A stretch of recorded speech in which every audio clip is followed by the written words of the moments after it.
Welcome back to Just Faith. Sahar Asalani is a member of the Executive Council of Religions for Peace USA.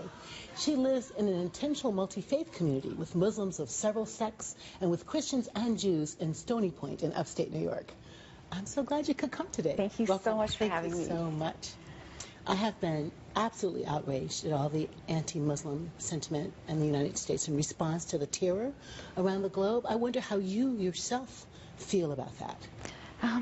Well, it's been unfortunate, obviously, about the rhetoric that's been happening, especially by people who feel that they want to lead the largest nation, free nation of the world, so to say. What I tell people, what I tell young Muslims is to be the best representatives they can be of the true meaning of Islam and to try to mobilize and to act out the true meaning of their faith. What is the true meaning of Islam? Many of our viewers don't know. Well, Islam is a reminder of the messages of the prophets, of Christianity and of Judaism. So the messages are nothing new. They're of compassion, of mercy, of attaining justice, of attaining salvation, peace. The holiest thing you can do is reconcile between two people. And peacemaking is an edict in Islam. And that's what Islam teaches us, to love, to serve, and to remember humanity. And that's the best way, I think, for Muslims is to show their faith by community service, by participating in civil justice, social justice projects, political activism. That's the best way to counter this anti-Islamic rhetoric that we're hearing right now. Some people say, I say, advocating for my Muslim brothers and sisters, this murder, this mayhem, this is not Islam. Islam means peace. Peace. What happens, do you think, when people hijack your faith and do murder in the name of it? I think it diminishes a lot of the good work that we're doing. Most Muslims I know are in the service industry, medicine, doctors, lawyers, engineers, transportation, food service. Most people are coexisting with their neighbors. Absolutely. There is a long history of pluralism in Islamic countries. I mean, I come from Iraq originally, and we had Jewish people, we had the Christian community. It was a very, very pluralistic society. I grew up with the Catholic education. I used to go to JCC, Jewish Community Centers, for summer camp. My children have gone to interfaith camps since they were children. I live in a multi-faith community right now, and I come from a place where I like to cooperate with people with the same moral consciousness and values that I have, whether they're atheist or whether they're Sikh or whether they're Buddhist or Zoroastrian, and to turn our faith into action to help humanity. I love that. I love when I listen to you talk about kind of interconnectedness.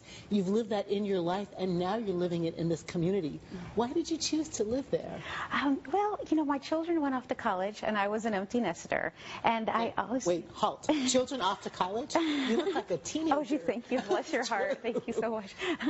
And so I had always been interested in the interfaith arena. My children went to interfaith camps, and I have a dear friend of mine, Rabbi Lynn Gottlieb, who started this multi-faith community with the Presbyterian Church, PCUSA, which is a very, very progressive thinking church. Yeah, I'm a Presbyterian. Oh, cool. Yes. Cool things, Yes, right? yes, absolutely.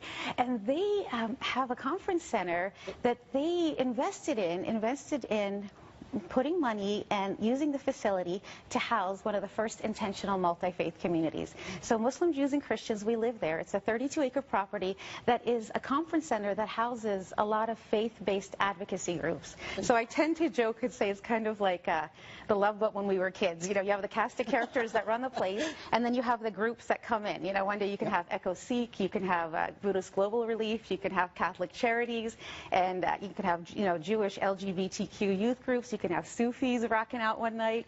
But it's out of radical hospitality that we run the center, and we kind of make life easy for social justice groups to come and do their work in a safe place from their faith perspective, so that they can go out and bear witness to their faith in the world. And you told me your group doesn't fight about religion. You fight about what? Oh my gosh, yeah. None of our problems really have to do with religion. Like, she didn't do the dishes, or she didn't show up for her shift, or but we each inspire each other with our faith. Like, oh, did you go to Shabbat tonight? Oh, come on, I'll drive you to church. Like, I haven't gone to church. I haven't gone to Jumu'ah prayer in a couple weeks, and our 83-year-old Catholic gentleman that lives, that works with us, is like, you can't give an hour of the week to the Lord. Come on, get in the car. I'm driving you to Jumu'ah prayer. Where do you get such a joyful spirit? Oh my gosh. Well, I'm very, very, very fortunate to be here. I always remember that I am one visa away from being in Iraq.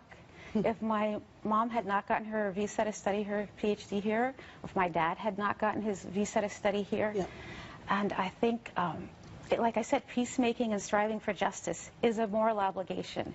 And I have to work the hardest to try to help the people that are not able to be here. Well, we have got your back. Thank you. I'm in a wonderful relationship with these interreligious faith leaders with Auburn Seminary. Yes, we're all Auburn Senior Fellows, so we're Sikh, Muslim, Jew. Yes. And we were so outraged by some of the recent rhetoric that we wrote a love letter with the help of the staff at Auburn, Isaac and Michelle and Esther. And just a piece of it, Sahar says, America is not America without Muslims. As people of faith and moral conscience, we promise to defend our Muslim brothers and sisters from attack, to speak up when they are maligned, and to support them with our voices, our actions, and our bodies. Girl, we have got your back. Thank you. 23,297 people have signed this letter so far, and this is my copy to you, my sister. Thank you, and God bless you. Thank you for your joy, and blessings to you. Thank you so much. And if you all ever need anything from us, we're family. Amen. We got your back. God Peace. bless you. Just Faith will be right back.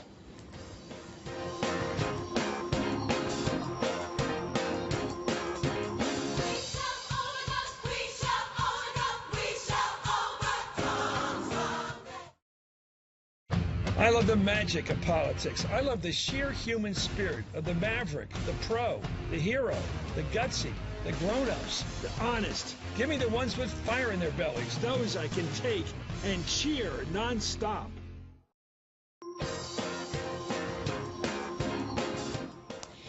In the midst of the blues, a church in Chicago dares to hope and find their way to a new gospel song. A rabbi travels around the globe to pull Syrian refugees out of the water and finds his own life renewed. Muslims, Christians, and Jews choose to live together and fight not about religion, but who's going to do the dishes. All over the globe, everywhere, good people of faith are stumbling their way to hope, even in the midst of despair. They're doing acts of justice that lead to peace. They're breaking bread together. They're lighting candles together. They're organizing together, and they are having each other's backs. They're singing songs of joy in the midst of their grief. They're doing this because it is the morally courageous thing to do, because it is the human thing to do. And they're doing it because they know the power of fierce, revolutionary love to chase fear into oblivion. In my tradition, we believe love came all the way down in human form and lived among us, loving, healing, making space for those who are rejected. This is the kind of embodied love that prays by marching for justice, that stands for the vulnerable and the violated, that refuses to reduce any one group of human beings down to a tweetable stereotype. This kind of love is not for wimps. It is fierce. It is revolutionary love. Your fierce love can make a revolution happen. Find the Auburn Fellows love letter to our Muslim family at JackieJLewis.com. Tweet pictures of you doing revolutionary loving acts to me at Shift MSNBC and at Rep. Jackie Lewis. Happy holidays to you and your family.